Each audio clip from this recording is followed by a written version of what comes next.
GM, welcome to the weekly outlook. This is where I take a high time frame analysis of the market, and I've got a banger lined up today. We're going to be going through Wyckoff analysis on Bitcoin, looking at accumulation and distribution scenarios.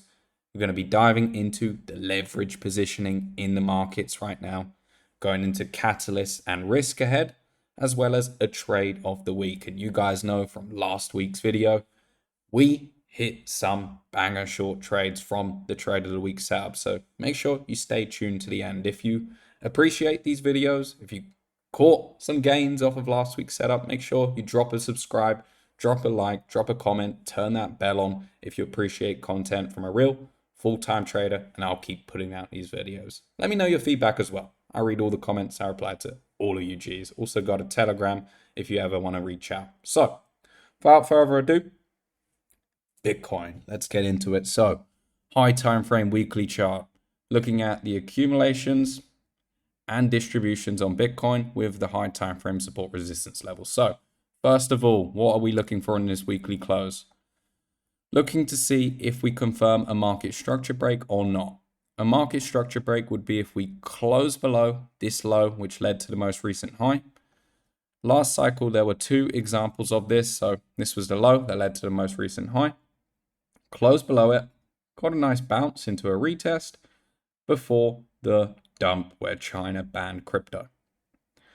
Now, of course, we then had a rally back up into this distribution zone, and that was met with sellers forming a high time frame double top for the cycle. And again, market structure break, the low that led to the recent high. As soon as we closed below it, led to the downtrend and what we know as the 2022 bear market. Of course, chart would have looked like this. You didn't know it then, but once you got that confirmation, that was time to get out. So, what are we seeing on Bitcoin right now? Well, we don't want to see it close below this 108.3K market structure level. That would be a bearish shift and further confirm this bearish reversal that we've seen with the sweep, and false breakout. And from there, if we close below it, you would be expecting downtrend continuation, just like the 2022 example. Simple. Got to keep it objective. Doesn't matter how you feel or what your bags are. That is how we got to treat it as a trader. Keep it objective. And generally, you'll do pretty well, as you saw in 2022. But if we close above it, then we're toying with the idea of potentially holding this range, this red box between 107 and 126K. Even if it's just for a little while longer. And in between those levels, you've got the high time frame support resistance. You guys know this by now. Look at Bitcoin, flips its high time frame SR levels into support, pushes up, flips it, finds support at it, pushes up, flips it, finds support at it, pushes up. And we've had some struggle around the 109K or 110K, depending on your exchange, high time frame support resistance level. We're toying with it now as we head into the weekly close, 4 hours away. So bullish case is closing above that. And that shows some strength and probably hints at a bullish move this week, but more on that later on in the video. And there's one other thing. So we've got the 12 and 21 weekly EMA bands. We haven't closed below these bands since March. And potentially we're going to have the first weekly close below them. So that would potentially invalidate them as the current trend support if we do close below. But again, bullish cases, if we can close above that 21 band, which is currently around 110.8K, then again, further strength from the bulls. So very important weekly close coming up in 4 hours time. Those are the 3 checklist points that you are looking for this week. So zooming in to the accumulations and distributions we've seen this year. So we know this was a distribution when Trump became president. That's when everyone sold into the end of that Trump rally. That led to a decline with the tariff scare, but that turned into be accumulation. And that accumulation came right at that 50-week EMA. No surprise. So if we put this on here, you can see 50-week EMA came in. That was your support. And we almost touched it again. on that liquidation, at least on the Binance chart, which, yes, I know, had a lot of manipulation. More on that another time. But overall, we've held this reaccumulation box on all the dumps. So while this box holds between 102.4 to 109.6, Bitcoin is potentially just consolidating here. Once you lose that, which would then most likely be losing the 50-week EMA, you have to then look to your macro trend bands, your high time frame trend bands. So the 100-week EMA, that potentially is going to be a buy zone for me going into next cycle where I allocate my long-term portfolio. Very interested in that level because we've not tested it before. It's been the 50-week EMA all cycle. That's the macro trend support. Not seeing this 100 come into play, and maybe it does. And maybe that comes around this accumulation level over here. Maybe that comes around the yearly open and this band travels higher. I'm not sure, but it'd definitely be something I would bid. But I'm going to be breaking down my high time frame cycle plan regarding next cycle in the monthly outlook video for November in around 10 days time now. So more on that later on. For now, looking at the week ahead, accumulation zone here, lose that, then you're looking at the yearly open, lose that, then you're looking at this accumulation between 72.5 to 82.5k, and you've got some gaps to fill in there. So there are the levels I'm looking at. To the upside, you want to get into this distribution zone again and really get above it and clear it. Like we did here, look at this. You clear the distribution, get above it, and then you retest it as support. That's as simple as the charts have to be when you look at Bitcoin. You need to clear that distribution, flip it as support for bullish continuation higher. Start losing these accumulation zones, which we've not done before. We've not lost an accumulation zone before. Then you're looking at the lower levels, as I said. So probably some nice scalps around the 50-week EMA. However, I wouldn't expect it to hold again as trend support, since it would be the third time we're testing it now.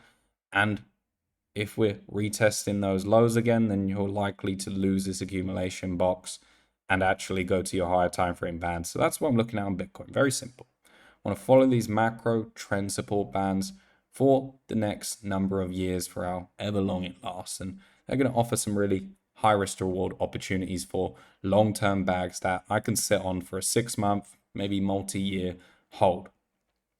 And of course, anything in this accumulation box here is a definite buy for my long-term bags to allocate at least some if we did end up heading down there. But for now, there's levels in between. We don't need to look at that. Again, more on that in the monthly outlook coming up. So zooming in a little further, I want to do some Wyckoff analysis with you guys. So there are two scenarios on Bitcoin. This is, of course, the bearish scenario where we potentially are forming this distribution Wyckoff schematic. So Wyckoff is very useful on the high time frame. It tends to show what smart money are doing, whether they're distributing or whether they are accumulating. And that can tell you whether we're likely to mark down or mark up. And so far, there's a case for a distribution where we've had our buying climax, we had our upthrust and our upthrust after all of this distribution action. And if so, even if bearish, the most likely setup, at least the setup that's going to offer your highest risk to reward this week, is still longs. It is still a bounce as you get this scenario over here at your last point of supply on the Wyckoff where you have these bounces. And yes, that could be a shallow bounce like the red path over here. But also, it could be like the orange path and we could get a deeper bounce heading towards that 120k level, even if it's just going to be a lower high and continue the distribution. Why? Because if Bitcoin has a green month, which traders are expecting, it is Q4. If you pump the price up, that gets retail excited again. They think we're so back. And that generates exit liquidity, as we know, because they get leveraged up every time. They get too excited. They start scrolling on Twitter, thinking we're going to the moon. And you can see leverage get overexcited here. So what I'm trying to say is, even in the bearish scenario, we can see a bounce because there is a bullish scenario. Potentially, this is a Wyckoff reaccumulation over here. So we have the selling climax instead. That is then met by the secondary test, which forms your spring over here. The spring is where you set the trap and then you reclaim the range. So green path would look similar to the bearish distribution path. Again, it would be trending through the range, except actually now breaking above 122k, breaking above 123.7k, consolidating for that show of strength, that last move higher. So let's put these two together to show you exactly what I'm talking about when we're looking at the week ahead. Because we are strictly looking at the week ahead. We want to set up our trades for the best chance of success. So get this chart over here, the accumulation and the distribution on the left. As you can see, when I put them side by side, point I'm making is even if bearish, both paths favor a bounce here. And if we are bullish, again, you're going to bounce here and form that as your spring. You're not going to go any lower. Now, this would be invalidated if we start closing below that 107k, which is the range low, as you guys have known all week from my updates. Close below there, then you're breaking down from the range and we're likely to just head lower like this. But currently we're not doing that. Today, it looks like we're going to close above the range low, barring some crash. So that sets up for a reclaim where either it's just an exit liquidity bounce, dead cat bounce, they call it, or it's actually going to set up for some sort of rally. And potentially that was the flush. That was all we needed on Bitcoin, and Bitcoin's going to take off.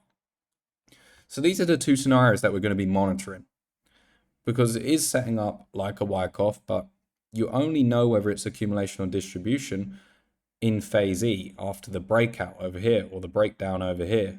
And once you lose that low or break above that high. Now, of course, there's going to be signs in between. I'm leaning towards distribution due to the volatility.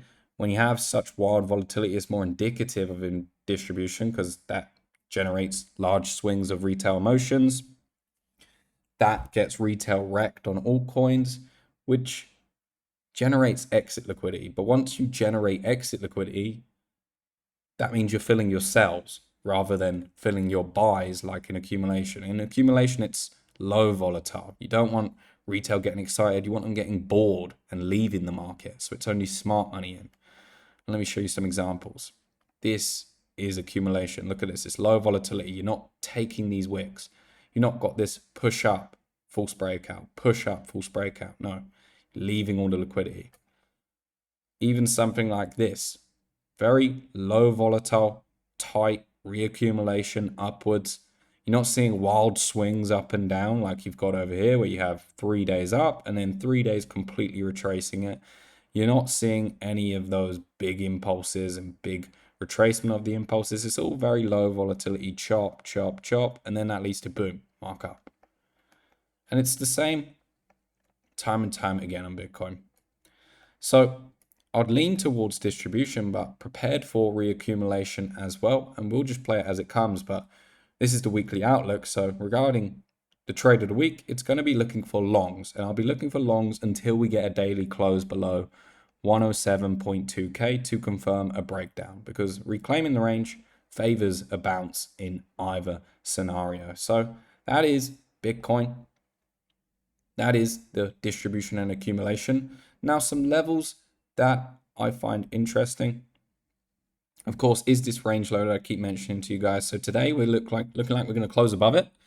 While we're above it, bulls have a chance for momentum to push higher. You want to start reclaiming the high time frame support resistance, and that can lead to a bounce to any of these zones. Really, you've got big inefficient gaps down that we can start to fill in. Even if that's just going to form a range here, as I said, and then go lower. Or if we're going to actually build base out and have a move higher to 120k, like those two scenarios, then you'll see it through the break of these levels. But in between there, you've got a nice trade into all of this inefficiency on a potential reversal setup here, which I'll dive into on trade of the week at the end. So reclaiming range low is good. Close below the range low from here, and you're looking at further downside, further breakdown. But while we're above it, potentially we can start some sort of bottoming out formation here. You want to see low volatility, get some signs of reaccumulation, and maybe that is going to set up a rally through the range. And then we'll reassess if we start breaking above the key levels like 120k or even the August all-time high. But initially you're looking for rejections at those levels because they are resistance as it stands. And diving into those resistance levels a little bit deeper, let's do some analysis. So let's look at the volume from that big liquidation on Bitcoin. Let's see where the buying and selling took place. So you've got this big volume candle over here. This shows, let's see, 3.48 billion worth of BTC. That was a selling candle. So we know top of that candle, 112.5k. That's where the majority of the actual selling was done on this day. Because a lot of people look at this daily candle over here, and you're going to see this huge volume day, 23.38 billion. But what they don't look at is where did that selling actually take place? Where did the majority of it actually get sold? Because it wasn't all at 120k. No. As you can see by the 15-minute chart, we get a closer look at where the volume was actually spread. So you had the majority over here on this big volume candle. So majority of the Bitcoin was actually sold below 112.5k. Then the bulk of the Bitcoin selling in this 3-volume cluster was below 117k. And then you had a little spike here around 120k. Maybe that's your insiders, maybe that's CZ himself, who knows what was going on with Binance. That's where you had a big spike there, and potentially that's where your smartest money sold. So now we go back to the 4-hour chart, and let's take a look at these levels. So on any bounce this week or even next week, you're looking at 112.5k. If the majority of players sold below here, this is not your smart money. This is your panic sellers. So if Bitcoin goes up to 112k and rejects, that is a big sign of weakness and likely is going to trigger a rapid breakdown on Bitcoin once we start breaking below some of these lows now. Because, again, these were late sellers. They were the last to sell. So if they are holding up as resistance, that's a real show of weakness. The late sellers should get punished. And you should see 112.5k flip pretty easily on any rally. So that will then be your key level to hold. If we get above that dumb money selling, let's call it, you can start to give them some pain, make them question their decision by rallying up to 117 or rallying up to 120k. So that's going to be very indicative of the strength of Bitcoin here and just how strong the sellers are that are showing up high time frame as to whether we reject the first level or whether we reject the second level or whether we even make it up to the smart money level at 120k for what could be exit liquidity. Now, of course, clear all these levels, you're looking at higher. You're looking at that accumulation example as I shared with you. But until then, that's how you want to assess it. Green, that's your dumb money. So they are your weakest sellers. Orange, they are your intermediate money, let's call it. So red is your smart money. That's where we shouldn't really even reach. Therefore, look how price reacts to these levels to see the strength regarding Bitcoin supply demand dynamics. That's where we want to be looking at in terms of taking profits on any longs if we see rejections at those levels. So that's what I'm looking at on Bitcoin. Now moving on to Ethereum. Ethereum has also reclaimed its range low. It's been a little bit stronger than Bitcoin because it made a nice higher low over here.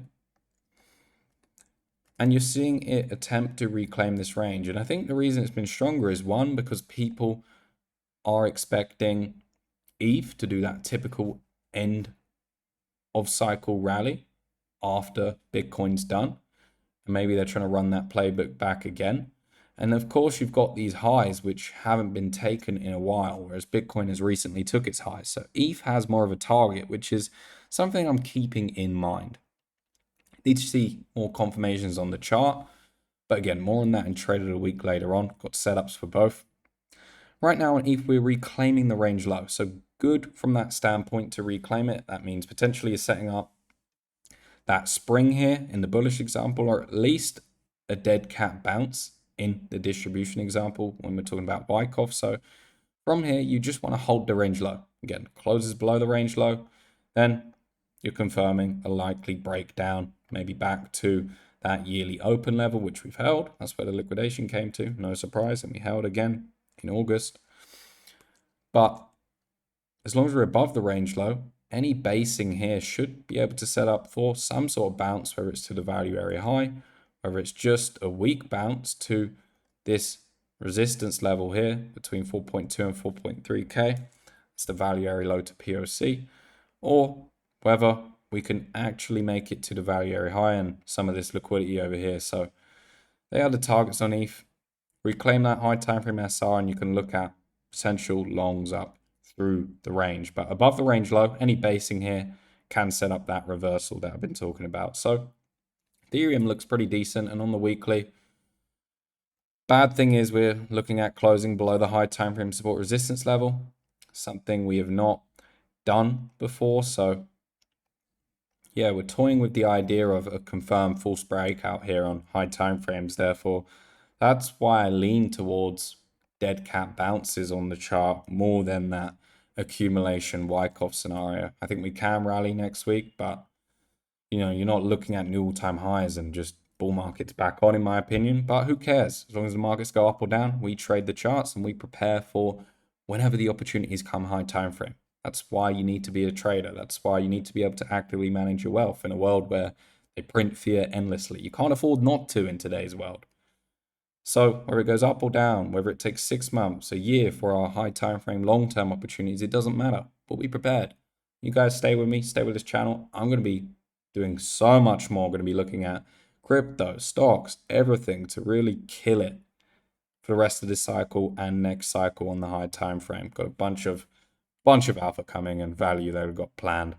So Ethereum, that is what we've got at the moment in terms of levels. And of course, clear picture here, range low reclaim, get above a high time frame SR, then you're looking at trading back within this range over here, which we have traded in for a while. So that's what I'm watching in terms of ETH. Now, the big reason which does give me more confidence for bounces either way is the fact that the VIX, so remember that danger signal I gave you guys, it actually retraced it all on Friday. I gave you an update in my YouTube community posts, Telegram, Discord, all that good stuff regarding this and how we avoided the breakdown on Friday. And really Friday was the chance to break down, but we didn't. We reclaimed the range low, as I said, today, and that Friday breakdown didn't have continuation lower since we're reclaiming the range. So VIX went below the danger level, which is good to see. That means until it gets back above, markets can have some upside this week. The breakdown opportunity has been lost, and potentially people just got too bearish. Everyone started calling the bear market too soon. That's why we took profit quick on shorts. We didn't moonhold it and make sure we locked in 50% at a good level. You guys will know from all my updates. Markets sentiment is flipping very quickly. You get a few days down, a very inefficient move down on Bitcoin. Same way you have an inefficient move up.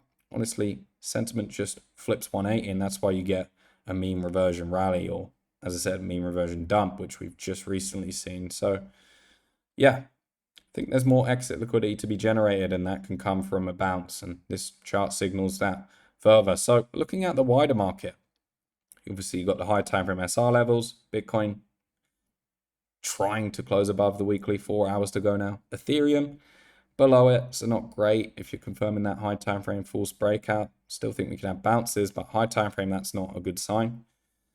Total 3, so we're below the high time frame support resistance level at February 3rd liquidation day, and others we are firmly below it. So again, majors in crypto are the ones being favored. Bitcoin's the one being favored, even in this period of weakness for the overall market. And you've got to look at what's being favored, guys. Got to look at where money's flowing, where smart money capital's flowing. And the problem this cycle is, instead of 3,000 crypto coins, you have 30 million crypto coins because of pump fund. And there's just not enough capital. We haven't had a 3,000x increase in capital in the market. So this is what happens. This is why you got such a deep liquidation wick, because order books just don't have that liquidity when it comes to especially the altcoins outside the top 10. Things like Ethereum, things like Bitcoin and your majors, they held up better because they've got real demand. And that's what I think you got to look for. It's that real demand, not looking for those skeptical projects, because the time for skeptical projects is when the Fed, the liquidity, is making skeptical decisions and moves. It's when the Fed is doing QE. It's when they're cutting rates rapidly. It's when the monetary system gets stupid. Your investments can get stupid, like 2021. Long everything and make money. Well, that's because the Fed printed like no tomorrow. Markets match with liquidity, whereas you don't have that right now. You have a much more steady, much more calm Jerome Powell who's cutting rates steady, not looking to rapidly end QT and go into QE. Again, he's steady. So you're seeing that capital flow into the majors rather than your super, super risky assets. And one thing we can always look at is the Russell 2000 to give us our gauge of low caps and what they're doing. And you guys know I've shared this chart with you so much. Such a key high. Marked the top at 2021 cycle, marked the top of the altcoin rally in 2024, going into Trump's presidency, or that meme coin mania rally. And we're heading back to that level, which we're currently rejecting. If we reject this level, then high risk assets are again out of favor. It's flight to safety, like Larry Fink's been saying all cycle. Flip the level, pump above, then sure, risk assets back on the table. But otherwise, you've got charts like SUI, for example, just to pick a name. SUI had a big liquidation. I mean, this chart went super low. And if it is going to have a sustainable rally, if it is going to go again, you know what you're going to see? You're going to see this thing called reaccumulation, where price just goes sideways and it gets boring. And why does that lead to sustainable rallies? Because retail check out during this sideways period. And then you break out, and then you can actually have a proper run because you built up accumulation, you built a base. Whereas sure, we can bounce here, but any bounces are not going to be bullish until you see reaccumulation. And this goes for all of your altcoins. I'm not saying we can't go up. I'm just saying if you want to have a new bull market leg and sustainable rally, you need to start seeing reaccumulations, because retail got wrecked. This is where smart money should start show up and start doing their quiet reaccumulations like this, or this low volatility sideways box. What does that lead to? The biggest rally you've ever seen on SUI, just absolutely up only. And that's what you just need to see again. Pick any altcoin, it does not matter. You need to see reaccumulation. This is how charts work, guys. You can bounce, sure, things can be bullish, and this is where retail get trapped because they think a rally like this is bullish. Whereas a rally in the green path is what's actually bullish, because it's after building a base. It's after smart money have actually got on board. Because until then, smart money will just use rallies as sells, because if they've not accumulated, they're not going to carry on the markup, are they? It's that simple. And as I've been saying, guys, even if these paths are wrong, if SUI's going to go to all-time high, it's going to get above 4.3 first. So why not just wait for the break of 4.3 before trading it for the week? And it's the same for all your altcoins. I'm not just picking out SUI here. That's how you got to play them. You need to wait for some reaccumulation here. And if we can get that, I'm going to be looking at opportunities, so make sure you stay tuned on my channel. I did a big altcoin analysis yesterday. You can check out that video of all the accumulation and distribution zones. But overall, cause and effect, guys. Go to the chart of gold to show you cause and effect beautifully. Because this chart went sideways for absolute years. I literally have to go to the monthly chart to show you this. Look at this.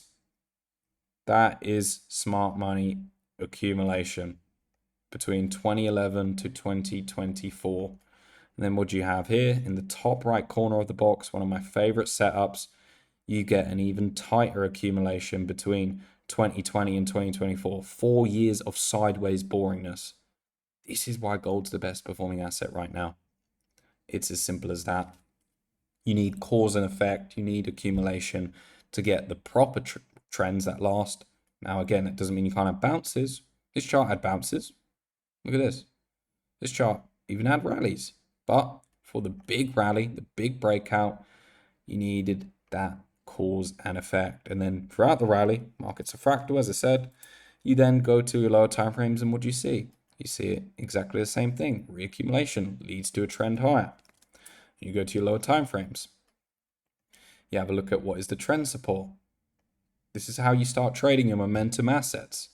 Go to 12 hour. Okay, that's the respected trend support. Look at that. Boom. Leads to new long, leads to new long. I know you guys have been catching these beautiful longs with me on gold. It's absolutely amazing. So that's as simple as it is for your altcoins. You want an alt season? Well, you need cause and effect. You need reaccumulation. Once you see that, you can have it. And you're seeing the alt seasons in metals right now. You're getting these beautiful rallies in metals. And for gold, don't get me wrong, it's getting euphoric. You're seeing all the signs of local top signals news-wise. But price-wise, trend is still strong until the daily bands are lost. Until this order block here gets lost, you expect this chart to consolidate, find support there, and then it makes the decision, do we go higher or do we break down? That's going to be the next stage on gold. That's what you're looking at. Because yes, you're seeing retail queue up. They're getting excited for gold at 4,300, but why weren't they excited for gold when it was accumulating here? Back at 2,000. No one wanted to buy at 2,000. Now everyone's running to the store and they're literally running out of gold in the stores at 4,200. So it's interesting. Going to be key to see how that chart shapes up because of course you got gold against Bitcoin. Very important chart, you guys will know. And we've been breaking down on this chart, and now you're hitting that April 7th tariff level. So broke down below the September low. That's why you've seen Bitcoin underperforming, because relative to gold, it's not been strong, but potentially you see a bounce here. Again, even if bearish, we've hit a key level. So that's why I'm looking for longs this week. Even in the bearish scenario, you can see a nice reversion on Bitcoin against gold. And as you can see on the gold chart, it is displaying signs of some low time frame exhaustion. Of course, you don't want to call a top on this chart until it shows price action signs. But if this consolidates, as I said, that can lead to some Bitcoin outperformance just to have a catch up. So that's what I'm looking at in terms of gold. And when we look finally at the stock market, well, what are we seeing? Stocks actually held up. So VIX crash signal didn't manage to fire. We got back below the danger level later on Friday, and stocks have held up. They didn't break below the low. That's what's key, because every sell-off led to new highs. Sell-off, new highs, sell-off, new highs. Distribution there. So we need to get above this distribution here for new highs, sure.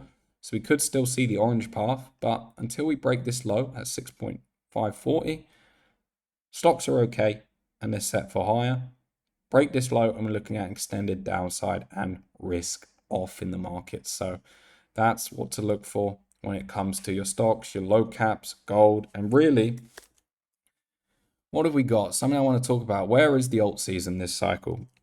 Unfortunately for crypto, it's in AI stocks. These charts are going parabolic. It's in quantum stocks like D-Wave over here.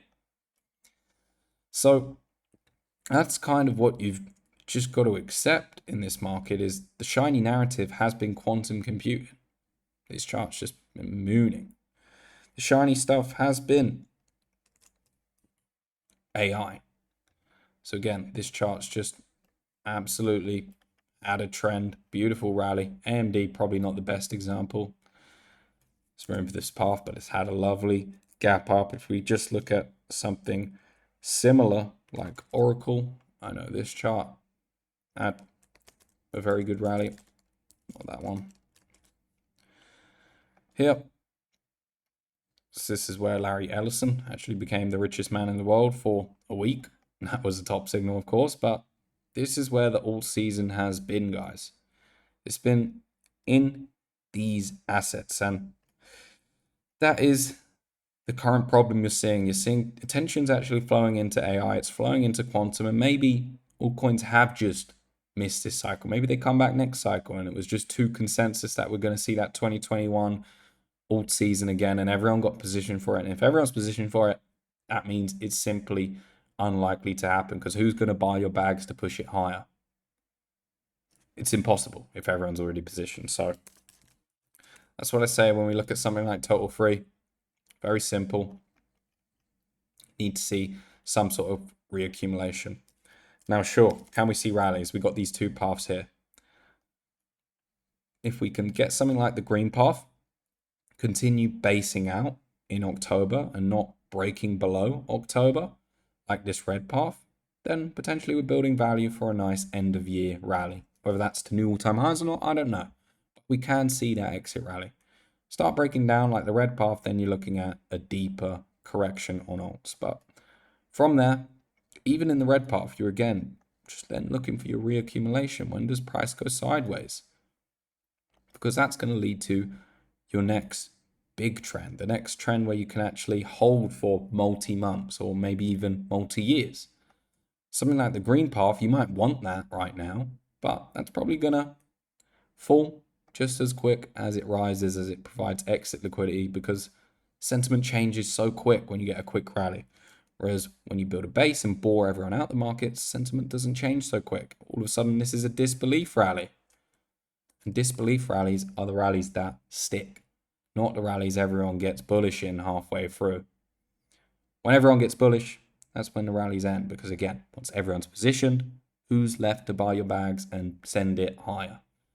That's as simple as you have to look at it in the market. So that is the high time frame market and Wyckoff analysis.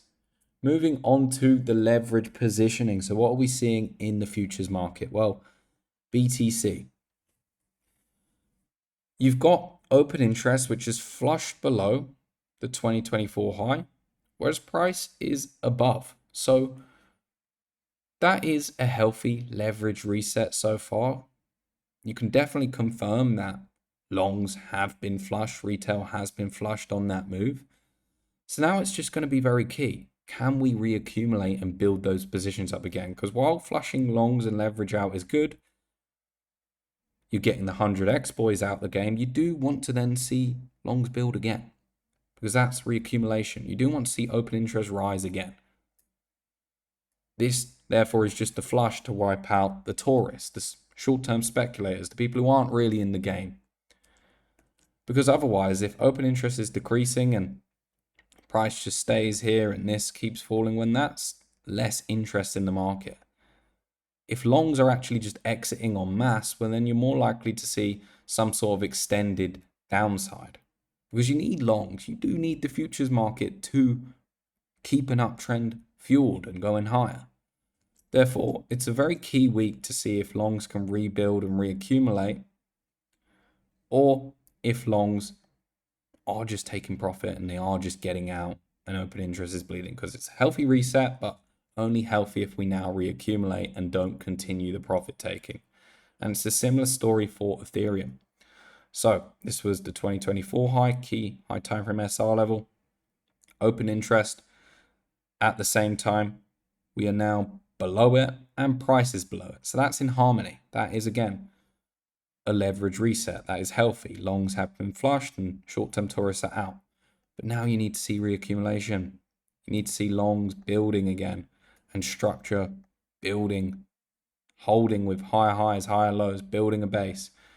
Because again, if you're just going to get a rally before coming back below that level and open interest just keeps bleeding, then longs are exiting. They're taking profits. And profits taking can be the reason for a pullback. There doesn't have to be a headline. I'm sure there will be, but people taking profits is what tops bull markets. The news comes in after, although people don't want to say that. It's supply and demand, guys. China's tariffs don't sell your ETH. You sell your ETH on the exchange. So that's why price first and this data is so useful. So that's what I'm looking at in positioning. You've had a healthy reset. Tourists are flushed. Leverage moon boys are gone. But can we reaccumulate now for higher?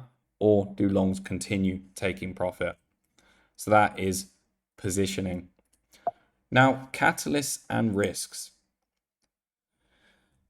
I've got this post where it said, according to Bloomberg, a new report from 10x Research shows that retail investors have lost an estimated 17 billion while trying to gain indirect Bitcoin exposure through digital asset treasury firms like MetaPlanet. So that's this chart over here.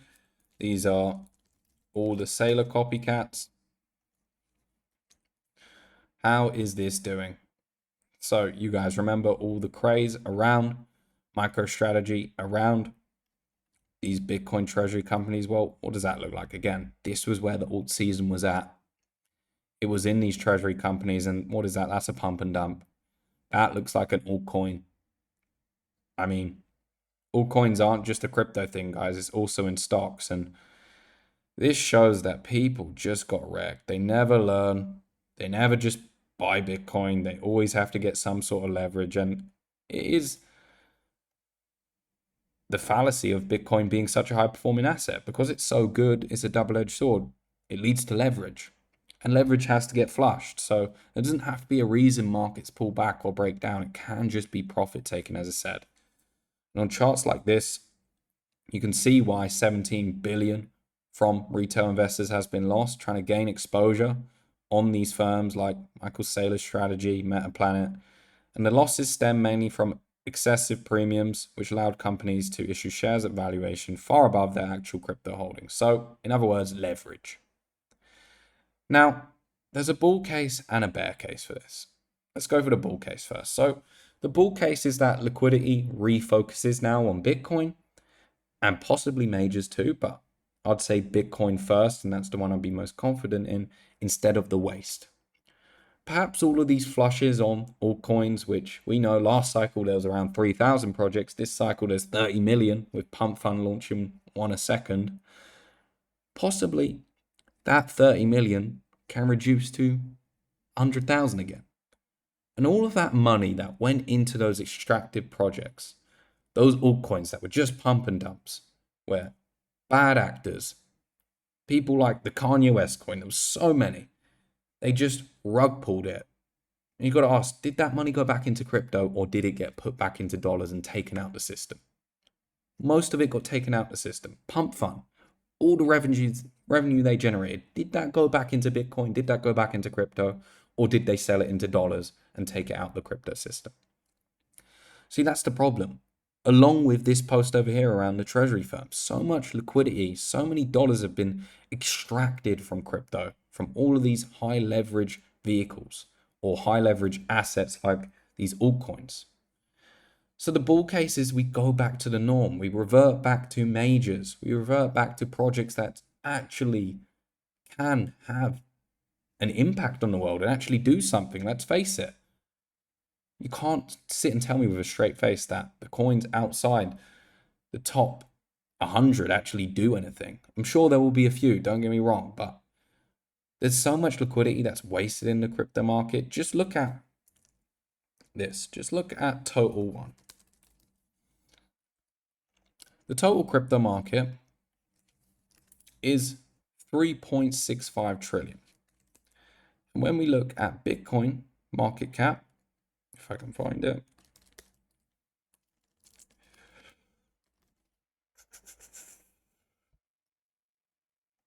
$3.65 trillion, whereas Bitcoin is 2.17 trillion market cap. So all coins make up for around 1.4 trillion. And of course, Total One doesn't include all of the stuff on chain, so we can safely call it 1.8 trillion. So all coins make up for almost half of the market cap in crypto. Now imagine we took that 1.8 trillion, which all coins make up for in the market cap, and imagine we took half of that, so 900 billion, and instead of putting it into these extractive projects which do nothing and just enrich founders or lead to rug pulls and just get taken out of the crypto system, imagine that goes into Bitcoin. I think that's the bull case. It's liquidity flowing back into the majors and the assets that are actually serious, and we go away from the degeneracy that we saw on the Solana chain. Now, of course, market cap doesn't work exactly like this because there's a thing called liquidity. So 1.8 trillion market cap doesn't mean there was actually $1.8 trillion in altcoins. It just means that's the market cap. Liquidity is a completely different thing. But you get the point I'm making.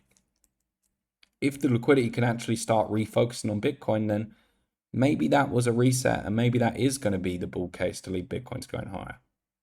Hard to see after such a big leverage flush. I think we need reaccumulation signs on the chart first, so price going sideways to support this bull case, but a possibility.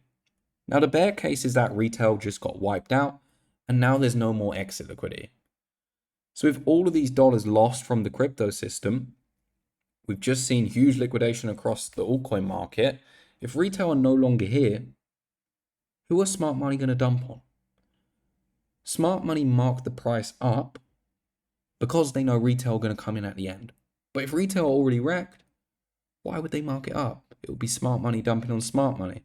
And those things can lead to extended downside and then can be the bear case. It can lead to further breakdowns again, just due to profit taking. If there's no more retail exit liquidity, high time frame, that can lead to the bearish scenario. But as I said, doesn't mean you can't see bounces, even a dead cat bounce in both examples next week. So that's what I'm looking at on a more high time frame basis for what could actually lead to an extended downtrend in crypto, because it's not the Fed. They are looking at potentially ending QT. They are cutting rates. Liquidity looks fine. It is a matter of profit taking. That is my belief, and a matter of so much retail money's been lost, so much liquidity extracted that markets simply need to cool down, and hopefully it refocuses into Bitcoin as the bull case instead of all the crap. And then you can actually maybe see some really decent rallies. Imagine all that crap didn't get invested in, it actually focused on Bitcoin and, as I said, possibly the majors. Maybe ETH would have broken out. Maybe Sol would have broken out. Maybe Bitcoin would be at 140, 150, 160. So there's the bull case and the bear case. Now moving on to trade of the week, probably your favorite section. So last week, this was the trade of the week I mentioned to you guys. We didn't get the green path, we got exactly the red path. So I said, look for a high volume break of the high time frame SR for momentum shorts. I told you it's going to be quick if we do get that high volume break. And well, that's exactly what we got. We got the high volume break, 2.72 R gains locked in. So that's what I mentioned to you guys in the video. I told you that this short is what we're looking for, and that played out as per the red path pretty beautifully. So now we're looking at potentially the long scenario. Can we see some sort of short squeeze play out as we attempt to reverse here? Because we've reclaimed the range low, and therefore I'm looking at these two paths.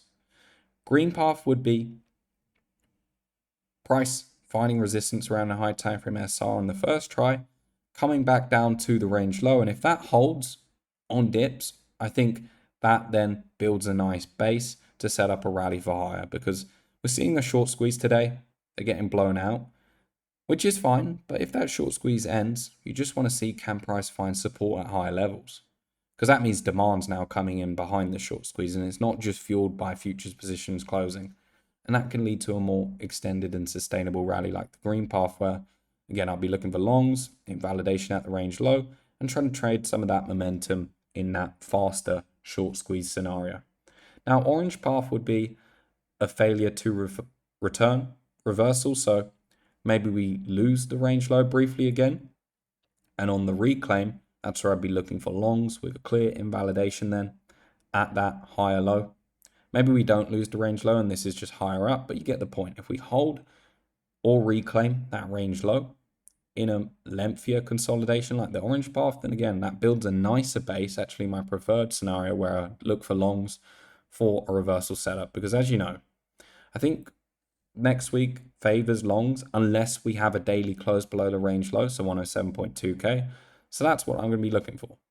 Get a daily close below range low, then potentially sets up for shorts. But these are the setups that I see for high risk to reward. Now, again, you guys know by now, trade of the week, this is not telling you guys what's going to happen in the market. In fact, these paths may not play out, setups may not trigger. It's just telling you how I would trade it in an ideal scenario. Don't get the setups, don't need to trade it.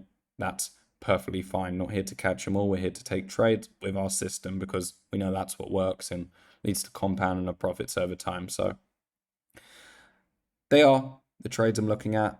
Getting above the high time frame SR is the key level to flip for bulls. Rejection leads to more consolidation or down. Above it can lead to rallies higher, where we then look at those volume levels that I shared with you earlier. So that's trade of the week. And I've also got one on Ethereum. I'm not sure what's going to outperform next week, because there's signs to say ETH's may be stronger than Bitcoin, but also tonight you're now seeing Bitcoin stronger than ETH. It's chopping about quite a lot. So also mapped out the same setups for ETH. Think short squeeze if we can hold the range low on any dips. That's the trigger to then get long. Invalidation on any maybe Monday flush. Tuesday turnaround rally, could get a classic one of those. Look to get long. Orange path would just be a longer consolidation, more base building, where again, delayed, short squeeze and break that high time from SR. That's the key level to flip for bulls. That leads to higher. Reject it and probably consolidate / down. And as you guys know, if we have a daily close below the range low again, that invalidates the reversal on both ETH and Bitcoin and potentially leads to some shorts being the play on a breakdown. But again, I think longs are the high risk to reward while we've reclaimed the range low today, because the Friday breakdown, that has failed until you get a daily close again below the range low. Therefore, trade the opportunity that is there. Trade the high risk to reward as a trader, because that's all we need. Don't matter if it goes up or down. We're just looking for high risk to reward opportunities. So that is the full weekly outlook. I hope you guys enjoyed that one. Please smash a like, smash a comment, drop a subscribe, turn that bell on. Let's hit 300. Been working hard for you guys and just want to know if you appreciate that content. That's the way to help me out. So I'll see you guys in the next one. GM.